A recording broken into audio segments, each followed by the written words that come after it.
자, 오늘 가나안의 삶 세 번째입니다. 광야의 믿음으로 가나안을 살자라는 말씀으로 신명기 8장에 있는 말씀으로 여러분과 함께 나누고자 합니다. 지금 오랜 시간에 걸쳐서 우리가 광야와 가나안의 삶의 의미가 무엇인지 대하여 여러분에게 지금 말씀드리고 있는데, 여러분이 혼돈하지 않기를 바라는 것은 이 광야와 가나안이 분명하게 구분되어 있지 않다는 것입니다. 그래서 광야의 삶이 끝나 가나안에 들어가면 고생 끝, 행복 시작, 이게 아니라는 거예요. 그래서 이 광야와 가나안의 삶은 반복되어지면서 하나님의 사람으로 훈련되어 만들어져 간다는 것입니다. 그리고 이제 여러분이 갖고 있는 이 가나안이라는 것이 우리가 어떤 사람들은 천국을 의미한다라고 얘기는 하지만은 실제적인 가나안은, 이 땅에 있는 가나안은 천국이 아닙니다. 그러니까 하나님이 꿀과 젖이 흐르는 약속된 땅 가나안은 우리가 생각하는 영원한 천국의 가나안을 의미하는 것이 아닙니다. 그래서 그런 그 오해가 좀 없으시면서 이해할 수 있기를 바라겠습니다. 그러므로 광야 그러면 고생, 실패, 어려움, 고난 이런 것만을 생각하고, 가나안은 행복, 성공을 의미하는 것이 아니라는 것입니다. 여러분, 십자가의 죽음이 없이는 부활이 있을 수가 없습니다. 이거와 같이 가나안의 삶으로 가려면은 광야 속에 있는 삶이 있어야 된다는 거예요. 그래서 광야 속에도 가나안의 삶이 존재하고, 가나안의 삶 속에도 광야의 삶이 존재한다는 것이 사실 우리가 살아가고 있는 실제적인 신앙생활을 얘기하고 있는 것입니다. 그래서 오늘 설교 제목처럼 이 가나안의 삶을 대표한다 그러면 우리가 가장 알아야 될 것이 뭐냐? 광야의 믿음으로 가나안을 살아내는 것입니다. 그래서 오늘 제목처럼 광야의 믿음으로 가나안을 살기를 바라겠습니다. 근데 세상 사람들은 모두 성공하기를 원하며 성공을 위하여 전심을 다합니다. 그리스도인들도 성공을 위해서 살기도 하죠. 하지만 사람들이 성공을 추구하는 이유는 여러분들이 성공하기 원하는 마음이 다 있습니다. 여러분이 성공하기를 원하는 이유는 무엇입니까? 성공에 따라 주어지는 저는 보상 때문이라고 생각을 합니다. 성공하면 우리에게 주어지는 보상이 만만치 않습니다. 그러니까 참 좋은 거예요. 그러나 여러분이 성경을 대해서 읽어보시면 성경에는 하나님은 성공한 사람이라고 얘기하는 것을 찾아보실 수 있었습니까? 하나님은 성공에 대한 얘기를 아니라 성공보다는 뭐를 추구하는 사람입니까? 승리입니다. 여러분이 요한계시록을 읽어보시면 승리하는 자에게, 이기는 자에게 내가 이거를 주겠다, 이기는 자에게 이거를 주겠다 하고, 성경은 성공이 아니라 우리에게 이기는 자, 승리를 얘기하고 있다는 것입니다. 성경에 나오는 믿음의 조상들은 세상적으로 보이는 성공은 없어도 모두 하나님 안에서 승리한 사람들임을 우리는 말씀을 통해서 알 수 있습니다. 그럼 여러분이 어떤 일을 놓고 기도했는데 응답을 받지 못하면 실패한 것입니까? 아니라는 거예요. 응답을 받아 문제가 해결이 되면 그러면 성공한 것입니까? 아니라는 거예요. 해결받지 못하면 실패한 것입니까? 아니라는 거예요. 여러분이 문제가 있을 때 하나님 앞으로 나와서 기도한다는 그 자체가 뭐냐? 승리한 사람이라는 것을 얘기한다는 것입니다. 그러므로 우리가 성공하기 위해서 하나님께 순종하는 것이 아니에요. 결과와 상관없이 순종하는 것입니다. 그러므로 순종하는 사람은 어떻게? 이미 승리한 사람이라는 것입니다. 그러므로 모든 것이 합력하여 선을 이룬다는 말씀의 묵상이 여러분 삶 속에서 깊어지기를 바랍니다. 합력하여 선을 이룬다는 것 무슨 뜻인가? 그래서 그 의미를 기뻐하고 승리할 수 있는 저와 여러분이 되기를 기도하겠습니다. 그래서 히브리서 11장 39절에 이 사람들은 다 믿음으로 말미암아 증거를 받았으나 약속된 것을 받지 못하였으니, 이 히브리서 11장은 우리가 믿음의 장이라고 알려져 있습니다. 그래서 이 11장 히브리서 마지막 구절에 믿음의 조상들이 광야에서 믿음으로 승리했지만, 믿음으로 말미암아 증거를 받았지만 약속된 것은 받지 못하였다라고 했다는 것은 그 당시 꿀과 젖이 흐르는 약속하신 땅에 들어가지 못했다는 것입니다. 그 대표자가 누구입니까? 모세입니다. 그렇죠? 모세는 가나안 땅에 들어가지 못했잖아요. 그럼 모세가 가나안 땅에 들어가지 못하면 천국에 못 들어갔다는 의미입니까? 그게 아니기 때문에 그 땅이 천국을 의미하는 것이 아니라는 것입니다. 그러면 모세는 가나안에 못 들어가서 실패한 사람입니까? 아니라는 것은. 모세는 승리한 하나님의 사람입니다. 가나안에 들어가는 것보다 더 중요한 것이 뭐냐? 승리하는 거예요. 우리는 지금 가나안같이 좋은, 아니 어쩌면 가나안보다 더 좋은 환경 속에 살고 있지만 여전히 우리의 인생은 광야와 같습니다. 왜 그럴까요? 여러분, 인생은, 이런 얘기를 해서 좀 여러분 젊은이들에게 미안하지만 인생은 끝없는 광야의 연속입니다. 그냥 아름다운 꿈이 흐르는 것은 잠시고 광야의 연속이고, 광야는 여러분 단순한 훈련장이 아니라 삶의 현장이라는 거예요. 여러분 삶의 현장, 공부의 현장이 아름답기만 합니까? 즐거움도 있지만 여러분 고난이고 어려운 거라는 거예요. 그래서 이 광야는 군대처럼 한 번 들어갔다 나오면 끝나는 것이 아니라는 거예요. 또다시 가고 또다시 가는 것이 광야라는 것입니다. 그런데 모세는 평생 광야에서 살다가 광야에서 죽은 사람이었어요. 광야밖에 모르는 사람이었고 가나안을 멀리서 바라보기만 하고 들어가지는 못했습니다. 우리도 그럴 수 있다는 것입니다. 그러므로 우리의 삶은 광야와 가나안이 뒤섞여 있습니다. 어느 날은 가나안이고 어느 날은 광야라는 것입니다. 그래서 광야와 가나안은 분리되는 것이 아니라 광야 안에 가나안이 있고 가나안 안에 광야가 있다는 것입니다. 그러므로 광야를 지나면서도 가나안의 삶을 살 수가 있고 가나안의 삶을 살면서도 광야를 살 수 있다는 것입니다. 근데 사실 우리는 모두 광야와 같은 인생을 살고 있습니다. 하나님이 우리의 목자 되셔도 우리는 여전히 광야에 있습니다. 그러나 그 광야에서도 푸른 초장과 쉴만한 물가로 인도하시며 우리의 잔이 넘치도록 채워주시며 우리 평생의 선하심과 인자하심이 함께 하심으로 하나님은 그 광야에서 우리로 하여금 가나안을 살게 하시고 부족함이 없게 지금 살게 하고 계시다는 것입니다. 우리가 어디에 살든 그곳에서 하나님의 양으로 살아가면 그곳이 바로 가나안입니다. 내가 광야에 살아도 하나님이 나의 목자가 되시기에 부족함이 없는 것이지 하나님이 나를 가나안에 살게 하셔서 부족함이 없는 것이 아니라는 것입니다. 그래서 시편 23편에 쉴만한 물가로 인도하시는, 여기서 쉴만한 그 뜻은 뭐 경치가 좋아서 쉬기에 좋은 곳으로 말하는 그 정도의 안정된 것을 얘기하는 것이 아니고 안정된 삶과 진정한 쉼을 누릴 수 있는 히브리 언어의 맨후하입니다. 맨후하.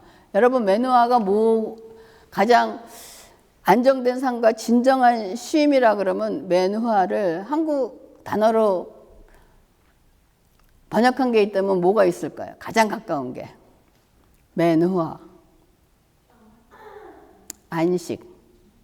안식입니다. 하나님께서 창조 후 모든 것을 창조하고 그 다음에 안식하셨다라고 얘기하는 그 안식이 맨후하입니다. 맨후하. 그러니까 이 맨후하는 단순한 쉰다는 것이 아니라 하나님께서 주시는 평강, 편안, 그거를 얘기하고 있는 것입니다. 그러나 여호수아와 함께 가나안에 들어간 출애굽 2세들은 하나님께서 주시고자 하는 안식을 누리지 못했습니다.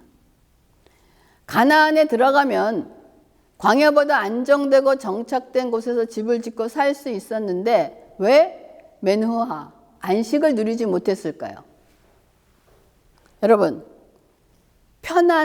편안함과 평안함의 차이를 아십니까? 편안하다 하고 평안하다. 여러분 그 차이를 아시죠?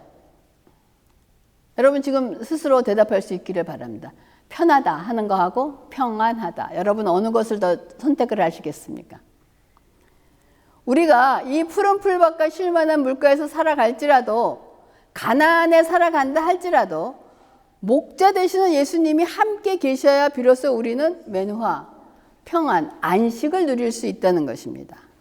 우리의 거처 되시고 우리의 방주 되시고 우리의 피난처 되시고 우리의 그늘 되시는 예수님 안에 거할 때 우리는 비로소 안전하고 평안한 삶을 살 수가 있다는 것입니다. 가나안에 들어가 좋은 집을 짓고 산다고 안식을 얻을 수 있는 것은 아니라는 것입니다. 우리의 진짜 가나안은 누구냐? 예수 그리스도가 진짜 가나안이라는 것입니다. 진짜 가나안은 젖과 꿀이 흐르는 땅이 아니라 예수님 안에서 사는 것이 진짜 가나안이라는 거예요. 진짜 가나안 되시는 예수님 안에 거할 때 우리는 광야를 지나면서도 천국의 안식, 하나님의 안식, 맨화를 누릴 수 있다는 것입니다. 그런데 이러한 안식을 주시려고 했던 가나안에서 이스라엘의 가장 큰 실패가 일어납니다. 하나님께서 이스라엘 백성에게 내리신 가나안 정복 전쟁 시 반드시 지켜야 할 첫 번째 수칙이 뭔지 아세요? 진멸입니다. 완전히 멸하라는 거예요.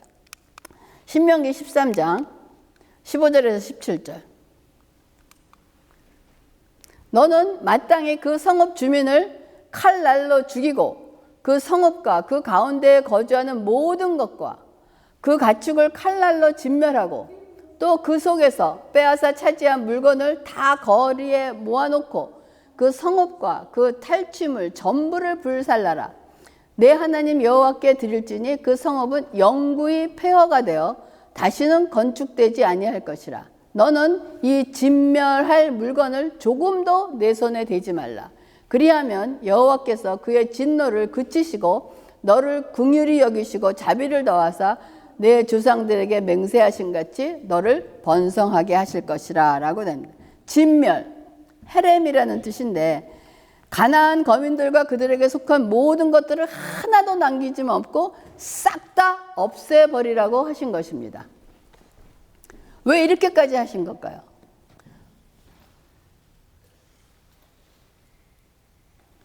가나안 거민의 죄악 때문입니다. 하나님은 이들의 죄악이 얼마나 가증했는지, 그 땅이 그 거민을 토해낼 정도로 그들이 얼마나 음란하고 부정했는지 얘기하고 있습니다.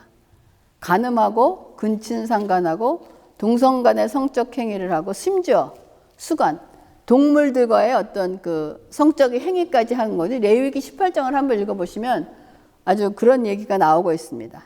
그래서 하나님은 이 가나안 거민들을 불쌍히 여기지 말고 쫓아내려고 하신 것이 아니라, 쫓아내라고 한 것이 뭐냐? 진멸하라고 하신 것입니다.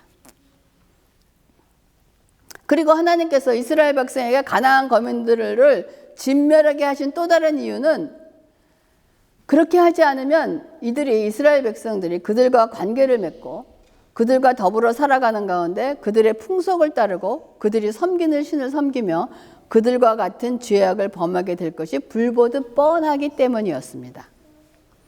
그러나 이스라엘은 가나안 거민들을 진멸하지 않았습니다. 진멸하지 않고 내어 쫓지도 않고 오히려 종으로 삼고 혼인관계를 맺는 등 그들과 함께 살았습니다. 그들에게서 농사 짓는 법도 배우고 그들의 문화에 동화되어 가는 가운데 그들의 가증한 풍속을 따르고 그들이 섬기는 바알신도 섬기게 되면서 이스라엘 백성들도 가나안 거민들과 같은 죄를 범했고 그 죄에 인해 다시 그 땅이 어떻게 되느냐? 더럽혀졌다는 것입니다. 그래서 신명기 8장 20절에 여호와께서 너희 앞에서 멸망시킨 민족들 같이 너희도 멸망하리니 이는 너희가 너희 하나님 여호와의 소리를 청종하지 아니함이니라 라고 말씀하고 계십니다. 그래서 가나안 땅에 들어가 그들을 진멸하라는 얘기가 어디에 나오느냐? 신명기에 나오는 것입니다. 신명기에서 모세가 분명히 너희들이 들어가면 진멸하라라고 얘기했는데, 근데 그 명령대로 진멸하지 않은 이야기가 어디냐? 여호수아서입니다. 들어가서 싸우는데 진멸하지 않은 이야기가 여호수아서입니다. 그래서 진멸하지 않음으로 인해서 고생당하는 이야기가 뭐냐? 사사기입니다. 그리고 나서 그들과 관계를 맺고 동화되어 가면서 저지른 죄악성이 기록된 것이 역사서, 사무엘상하, 역대하상하 이런 것을 얘기하는 것이 이스라엘의 역사를 얘기해주고 있는 것입니다. 그런 다음에 그것이 역사서가 지나거나 예언자들이 이 죄악된 길에서 돌아와라 라고 회개하고 바알신에게서 하나님께 돌아오라고 선포하지만 그들은 끝내 돌아오지 않았고 바알에게서 떠나가지 않았습니다. 결국 그들은 가나안에서 쫓겨나서 이런 이야기가 이사야, 예레미야, 에스겔에 기록되어 있는 것이 선지서 이야기인 것입니다. 여러분, 가나안에 들어간 이스라엘이 왜 멸망당했는가? 여러분이 생각하는 가나안과 하나님께서 말씀하신 성경에서 얘기하는 가나안은 지금 다른가? 가나안에 들어가서 멸망당했잖아요. 이스라엘 백성들이. 왜 멸망당했습니까?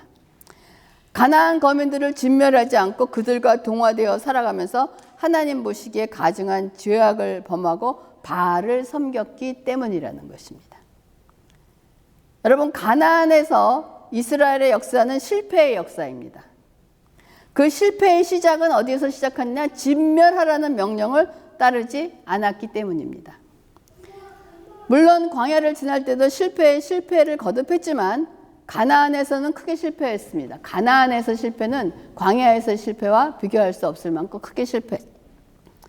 우리는 광야에서 이스라엘 백성이 불순종함으로 말미암아 가나안에 들어가는데 40년 걸렸다는 얘기는 귀에 딱지가 남도록 듣고 들었습니다. 그렇죠? 40년. 근데 가나안에서 실패한 얘기는 거의 하지 않습니다. 이스라엘이 가나안에 들어간 것까지만 얘기하는 거예요.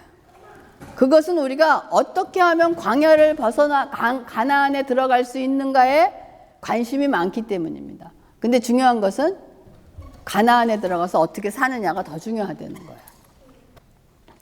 그래서 많은 그리스도인들이 천국에 들어가는 것보다 이 땅에서 잘 먹고 잘 사는 일에 더 관심을 가지고 있습니다.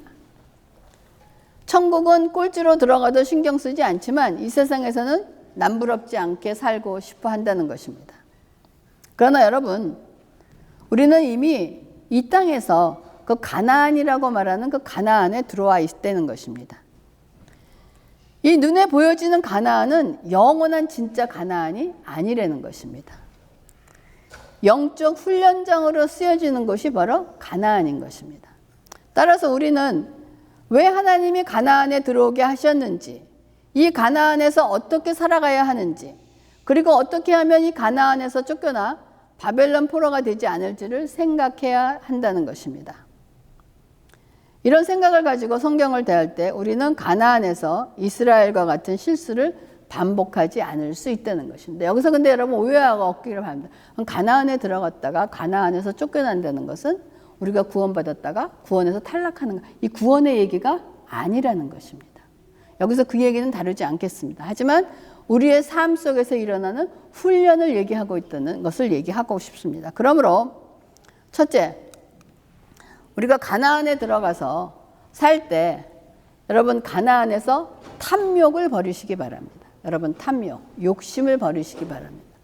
신명기 8장 3절에 너를 낮추시며 너를 줄게 하시며 또 너도 알지 못하며 내 조상들도 알지 못하던 만나를 내게 먹이신 것은 사람이 떡으로만 사는 것이 아니요 여호와의 입에서 나오는 모든 말씀으로 사는 줄을 내가 알게 하려 하심이라 라고 말씀하신 것처럼 광야를 지날 때 안식일을 제외하고 만나를 매일 내려주셨습니다.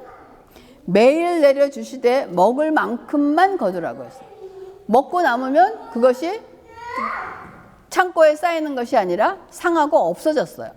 그거는 만나의 공급량이 모자라서가 아니라 쌓아놓지 않고 사는 법을 배우게 하려 하시고 욕심 부리지 않고 사는 법을 배우게 하려고 그렇게 하셨던 것입니다.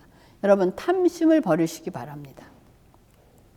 그래서 우리로 하여금 광야를 통과하게 하시면 어떻게 내려놓고 비우고 겸손하게 무릎을 꿇고 주님만 바라보며 살게 하려고 감사하는 마음으로 가난을 배우며 살아가게 하려고 광야를 지나게 하시는 것입니다. 너를 낮추고 너를 줄이시게 하시며, 이걸 어디서 할 수 있습니까? 가나안에서 할 수 있습니까? 할 수 없습니다. 광야에서 할 수 있는 일입니다. 없고 없는 것이 어디입니까? 광야입니다. 그래서 우리는 이런 광야에서 없이 살아가는 법, 부족하게 살아가는 법을 배워야 한다는 거예요. 그래야만 여러분이 가나안에 들어가서 큰 집을 짓지 못해도, 은금이 증식되지 않아도, 창고가 채워지지 않아도 만족하며 살 수가 있다는 것입니다. 여러분, 광야는 사람이 살 수 없는 곳이라기보다는, 지금도 광야에서는 살고 있잖아요. 그렇죠? 살 수 없는 곳이라기보다는 사람들이 살고 싶어 하지 않는 곳입니다. 광야에서는 자기 뜻대로, 자기가 원하는 대로 살 수 없기 때문에 광야를 싫어하는 거예요. 그래서 대부분의 사람들은 가나안에 들어가 자기가 원하는 대로 살고 싶기에 광야를 벗어나고 싶은 것입니다. 그러나 이스라엘 백성들이 가나안에 들어가 자신들이 살고 싶은 대로 산 결과는 어떻게 됐습니까? 가나안에서 쫓겨났던 것입니다. 자기가 원하는 대로 산다는 것은 결국 자신의 욕심, 탐욕을 말하는 것입니다. 근데 성경은 탐심을 뭐라고 얘기합니까? 우상숭배와 같은 거라고 얘기하고 있는 것입니다. 그렇기 때문에 여러분, 탐심, 욕심을 버리시기 바랍니다. 그래서 여러분들은 목사의 설교가 어떤 내용이기를 원합니까? 세상을 살아가면서 직면하는 문제의 해결에 도움이 되고, 여러분의 성공하는 법, 여러분의 정상에 오르는 법, 형통의 축복을 받는 방법, 이런 걸 얘기해 주기를 원합니까? 여러분은 하나님의 은혜가 소중하다는 것을 알지만은 은혜보다는 축복받기를 원한다, 이런 마음을 갖고 있다는 거예요. 이스라엘 백성이 광야를 벗어나 가나안에 들어가 어떻게 풍요롭게 살게 되었습니다. 그런데 더 잘 살고 싶고 더 많이 쌓아놓고 싶어서 더 많은 축복을 받겠다는 풍요를 상징하는 바알신을 따라 섬겼다는 것입니다. 입으로는 주 예수보다 더 귀한 것은 없네, 이 세상 부귀와 바꿀 수 없네라고 찬송하지만은 풍요의 신 바알을 섬기면서 세상의 부귀와 바꾸겠다는 신앙으로 살아간다는 것입니다. 그래서 여러분, 탐욕을 버리시기 바랍니다. 그리고 둘째, 가나안에서는 축복이 아닌 은혜를 구하시기 바랍니다. 우리는 하나님의 은혜가 없이는 여러분 단 한순간도 살 수 없는 존재입니다. 우리가 이 공기, 하나님의 은혜입니다. 이 세상에 공기가 없어지면 우리는 단 한순간도 살 수가 없다는 것입니다. 그래서 은혜는 단 한순간도 없이는 살 수 없지만, 여러분 축복은 좀 부족하더라도 살 수 있습니다. 축복이 부족하면 어떤 결과가 나오는지 아세요? 좀 삶이 불편합니다. 불편하지만 죽지는 않아요. 그래서 은혜는 하나님께 더 가까이 가게 하지만, 축복은 하나님으로부터 멀어지게 만들 수 있는 찬스가 있는 것입니다. 그래서 은혜를 받으면 믿음이 더 자라지만, 축복은 누리면 누릴수록 믿음에서 멀어지게 할 수 있는 경향이 있다는 것입니다. 그러므로 우리를 살리는 것은 축복이 아니라 뭡니까? 은혜입니다. 그래서 창세기 6장에 노아를 나올 때 노아는 하나님께 은혜를 입은 사람이라 라고 얘기합니다. 그래서 제가 여러분에게 부탁하지 않습니까? 여러분의 자녀를 위해 그럴 때 하나님의 은혜를 입은 자라고 기도하시기 바랍니다. 하나님의 은혜면 그 은혜로 인해서 축복이 다 포함되는 거예요. 그렇기 때문에 꼭 하나님께 은혜 입은 자가 되기를 바랍니다. 그리고 셋째, 가나안에서는 성공이 아닌 여러분 승리를 구하시기 바랍니다. 성공과 승리가 어떻게 다른지 여러분 아실 겁니다. 아마 여러분이 성경에서 성공이라는 단어가 떠오르면 누구를 생각이 납니까? 아마 요셉을 들 수 있을 것 같아요. 요셉은 웅덩이에서 총리가 된 사람이지만 정말 요셉은 성공한 사람일까요?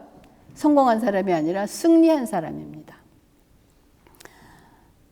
웅덩이, 보디발의 집의 집사, 감옥이라는 광야를 지나면서 승리한 사람입니다. 그래서 성경에서 성공한 사람 두 사람 들라 그러면 이스라엘의 초대 왕 사울 왕과 솔로몬입니다. 하지만 그들은 하나님 앞에서 실패한 사람이고 승리한 사람이 아니라는 것입니다. 그래서 여러분, 성경은 하나님 말씀대로 살았더니 축복받고 잘 살아 성공했다는 얘기가 아니에요. 하나님 말씀대로 살았더니 어떤 환경 속에서도 승리했다는 이야기가 성경의 이야기입니다.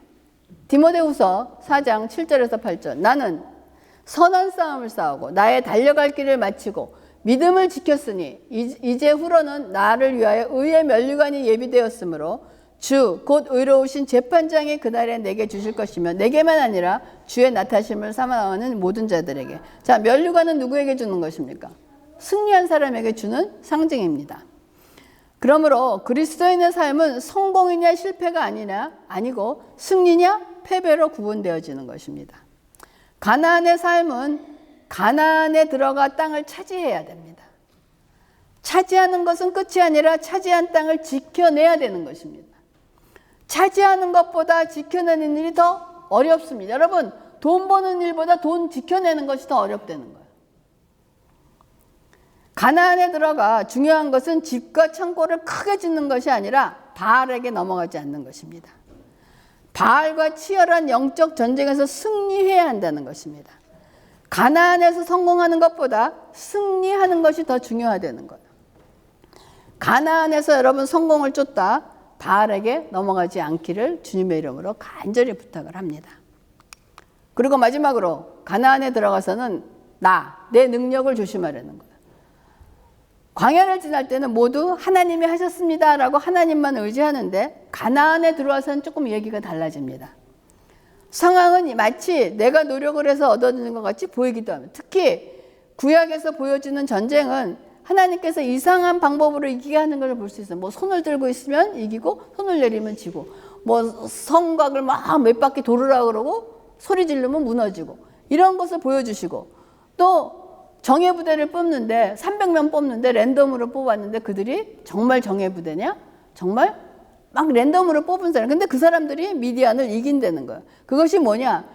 모든 전쟁은 니네 손에 달려있는 것이 아니고 하나님 손에 달려있다는 것을 끊임없이 구약에서 우리에게 보여준 거란 말이에요. 그러므로 하나님이 제일 싫어하시는 것이 뭐냐? 내가 했다. 바벨탑 쌓는 거예요. 제일 싫어하시기 때문에 우리는 가나안에 들어가서 어떤 고백을 해야 되느냐? 내가 내던 것은 하나님의 은혜로 된 것이다 라고 고백하는 거예요.